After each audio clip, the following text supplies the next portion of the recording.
অনেকে রোজা রাখে কিন্তু নামাজ পড়ে না, তাদের সম্পর্কে কি বলবেন? রোজা রাখে কিন্তু নামাজ পড়ে না, এদের সম্পর্কে বলবো তারা লুঙ্গি খুলে পাগড়ি বাঁধছে।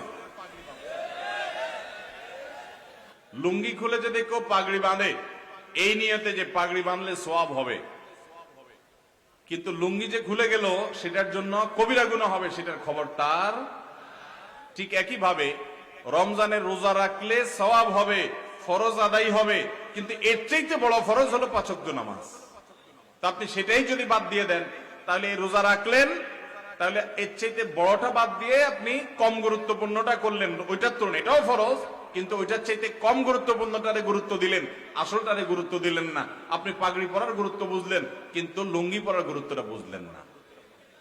আল্লাহ আমাদেরকে লুঙ্গি পরার গুরুত্ব বুঝার তৌফিক দান করুন, নামাজের গুরুত্ব বুঝার তৌফিক দান করুন। অনেক ভাই আছে নামাজের গুরুত্ব তাদের কাছে, কিন্তু উনি রোজা রাখে। রোজা রাখে এটা ভালো কথা, কিন্তু তার চাইতে ভালো কথা হলো নামাজ আদায় করা। একজন রোজা রাখে নামাজ পড়ে না, এই লোক খারাপ। কিন্তু আরেকজন নামাজ পড়ে রোজা রাখে না, সেই লোকটা এই প্রথম লোকটার চাইতে কম খারাপ। কারণ হলো সে আসল সবচেয়ে বেশি জরুরিটা করে, নামাজটা পড়ে, রোজা রাখে না, সে খারাপ, একটা হারাম কাজ করে, ফরজ তরক করে। কিন্তু আরেকজন নামাজই পড়ে না, রোজা রাখে, এই লোকটা ওই লোকটার চাইতে অধম। আল্লাহ আমাদেরকে নামাজের গুরুত্ব বুঝার তৌফিক দান করুন। ঈমানের পর নামাজের চাইতে গুরুত্বপূর্ণ কোন কাজ মুসলমানের কাছে থাকতে পারে? দাড়ি কাটলে বা ছোট করলে 24 ঘন্টা গুনাহ লেখা হয় কিনা?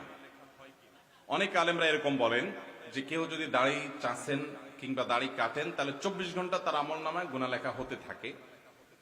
এইভাবে কোন হাদিসে বলা হয়েছে বা কোন হাদিস থেকে এরকম কি বোঝা যায়, এরকম কথা আমার জানা নেই। তবে এটা ঠিক, যদি কেউ নবী করিম সাল্লাল্লাহু আলাইহি ওয়াসাল্লামের নির্দেশ আফুল্লুহা আরফুল্লুহা, নবীজি বলেছেন দাড়িকে লম্বা করো, দাড়িকে ছেড়ে দাও, এই নির্দেশ যদি কেউ অমান্য করে, এটা যদি কেউ লঙ্ঘন করে, তাহলে সেক্ষেত্রে সে গুনাহে লিপ্ত হয়। এটা ছোটখাটো গুনাহ না, দাড়ি রাখাটা কোনো সুন্নাহ নয়, এটা ওয়াজিব। এটা হলো পুরুষত্বের মার্কা। মহিলাদেরকে আল্লাহ তাআলা চুল দিয়েছেন, তাদেরকে আল্লাহ নখ দিয়েছেন, অন্য সমস্ত লোমগুলো দিয়েছেন, শুধু দাড়িটা আপনাকে দিয়েছেন, তাদেরকে দেন নাই। আর বাকি সবগুলো তাদেরকেও দিয়েছেন, আপনাকেও দিয়েছেন। এটা পুরুষত্বের মার্কা। মোচ গোপ এটা আপনাকে দিয়েছেন, আল্লাহ তাআলা তাদেরকে দেন নাই। এই জন্য গোপ ছোট ছোট করবেন, রাখবেন, আর দাড়ি বড় করবেন, এটা পুরুষত্বের মার্কা। আল্লাহ তাআলা আমাদেরকে পুরুষত্বের মার্কা ধরে রাখার তৌফিক দান করুন। এটা যদি আপনি ফেলে দিতে চান তাহলে লক্ষণ ভালো না, এর মানে আপনি তাদের মতো হতে চাচ্ছেন, এটা জায়েজ না, এটা গুনাহের কথা।